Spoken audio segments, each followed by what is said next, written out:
The times they are changing, but what does it actually take to bring about that change? Julie Battliana and Johanna Mair, thank you very much for being with us. You're both involved in organizational change, and tell me a little bit about the research that you're actually working on. So I am interested in organizational change management, and particularly the type of changes that break with the existing institutions. So it's not any type of change, the changes that break with institutions, norms that are taken for granted are much more complicated to implement. And I'm particularly interested in the word of social enterprise. And that's really what brought us to work together. And so we started launching this project on social enterprise now a year ago. And we're in the process now of collecting data, and we're looking at different types of social enterprises. And what they have in common is that most of these social entrepreneurs are launching new forms of organizations that radically diverge from the existing ones, from all the institutions, proposing a new model. And we have the objective to try and better understand these new models and the different associated outcomes. So in other words, we are not so interested in organizational change per se, but we are interested in organization who actually that actually become a lever and an engine for broader change processes that can be on the social, on the environmental, but then also on the economic front. Can you give me an example? And also, if you started this about a year ago, I would imagine that the need for social change has accelerated quite a bit too, that perhaps there are more groups that you can be looking at, or a different kind of group. The need has been accelerated in certain contexts. So for example, if you take the developing world or Europe or the US, certainly we see now many more kind of social ventures, organized social enterprises, as Julie has mentioned, that because we are through also this crisis, but also before, like the actual certain needs that have been not addressed by existing social systems surfaced. That could be, for example, in Europe, the influx of immigrants from African countries, or that could be right now the enhanced levels of unemployment. All these issues create problems that we don't know how to deal with, and there are entrepreneurial, innovative people who started organizations to exactly attract that.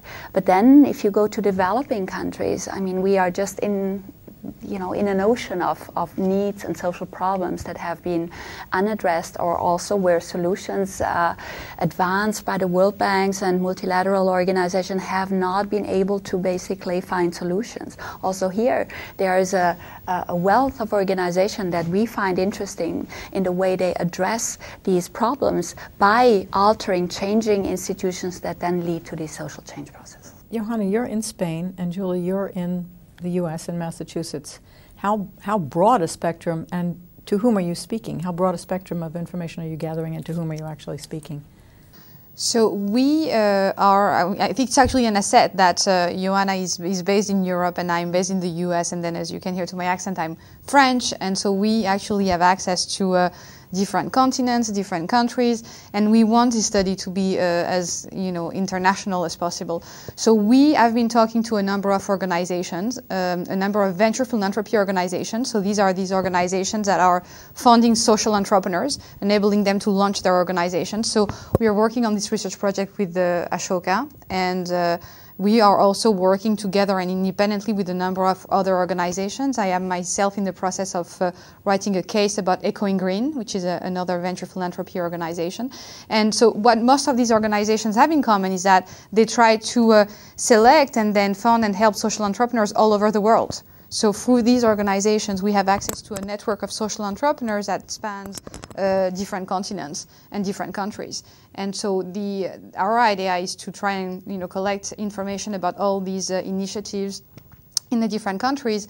I, however, want to specify the fact that when we think about these different enterprises, we're also thinking of them as being embedded locally. So the idea is to try and collect information about these all different initiatives and try and compare across contexts, because it may well be that an approach that's a solution in one institutional context will not be a solution in another. So things that may work in one country or in one area in a country may not work in another. And so that's one of the things we're trying to capture with the data we're collecting at the moment. So our research is very much geared also to extract then the knowledge that we can bring into the classroom to get a better, a more informed understanding also for the future leaders of businesses. Now, Julie, you've said that the crisis right now is kind of a window of opportunity for businessmen, for teachers, et cetera. How are you teaching differently? I do believe that the crisis is sort of paradoxically this window of opportunity. I think that it forces us to rethink the content of our MBA programs and how we're teaching in those MBA programs. I think that the crisis is highlighting the limits of the financial logic that has been the dominant logic over the last decades. And so in terms of the synergies between my research and this window of opportunity, I actually do believe, and this is related to what Johanna was saying, that we can learn a lot from these social enterprise initiatives and what they've been doing over the last years. So it's not as if we had no knowledge when it comes to thinking about a system that would be different from the system that has been the dominant system until now. In particular, a number of people are now talking about the necessity to bring together this financial logic and the social development logic. And we can look out there and try to learn from the social enterprises that have been created over the last years. What's missing at the moment, I believe, is rigorous research.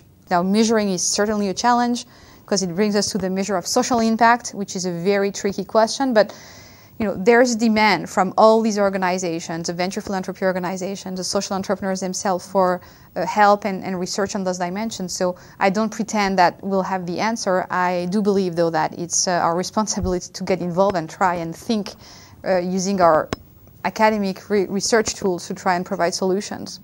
The question that we get very often, so why teaching social entrepreneurship in a business school? It is not that we would like to transform every single MBA students into social entrepreneurs. There's a reason why we are business schools, and there's a reason why people come and get their MBAs. But I think what we can do is to put the seed in the head of the students, that they see opportunities even in their successful careers as a banker, as a consultant, that they see opportunities how to collaborate, how to see even threats coming from the initiatives of social enterprises that can be very well disruptive for their own business. It's a bit of a trade-off here. You have the entrepreneur who's unfettered and has great ideas, and you have the bigger company that may have a lot of structures in place that are impositions, but they have the deep pockets once they've actually decided to back something.